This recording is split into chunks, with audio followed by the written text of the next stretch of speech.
With a little luck, the eggs will hatch in another week.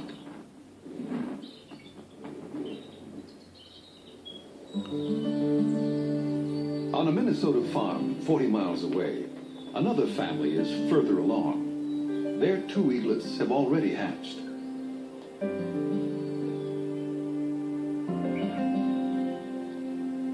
The mother feeds her 4-day-old daughter.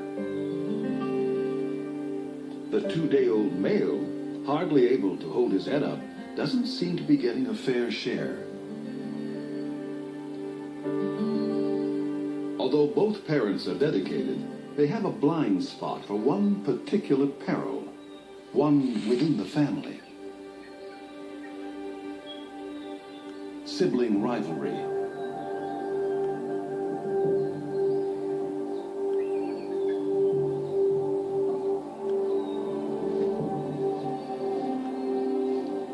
It's not unusual for the older eaglet to turn on the younger and smaller. In nature's cold calculation, why share your meals when you can eat more alone?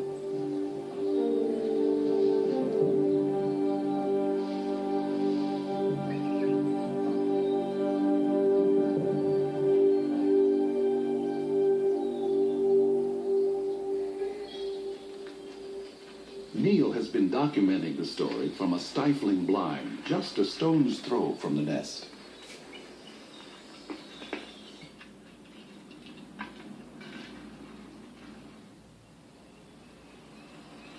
The dynamics of this whole syndrome is that the chick that's beat up becomes weaker and weaker, cowers, is kind of afraid to even stand upright, and the female will always feed the chick that's more robust. And it's called the Cain and Abel syndrome. The feedings go on for about 5 to 8 minutes, sometimes maybe 12 minutes. The bigger chick is getting up to 30 or 40 pieces of food per feeding. The little one would get about 6 to 8 pieces. The last few days we've been worried a lot about whether the younger, smaller chick is going to survive or not. So we got our fingers crossed at little UD. We call him Underdog. It's going to be okay.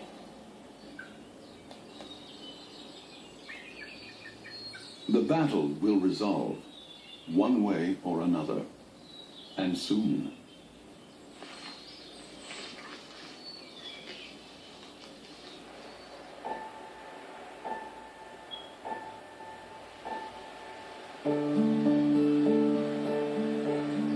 Water flows again at last.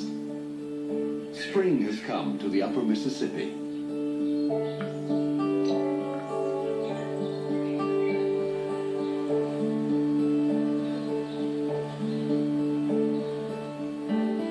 Things are looking up for all of the creatures along the river.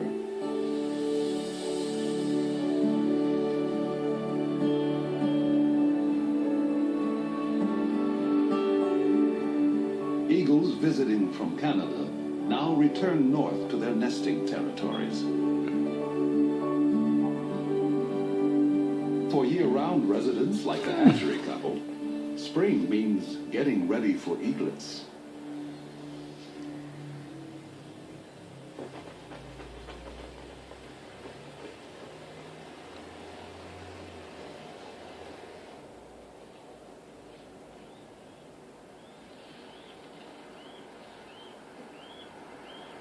The first babies hatch now, and you can see how kind of inept and clumsy this young bird is. She doesn't quite know what to do.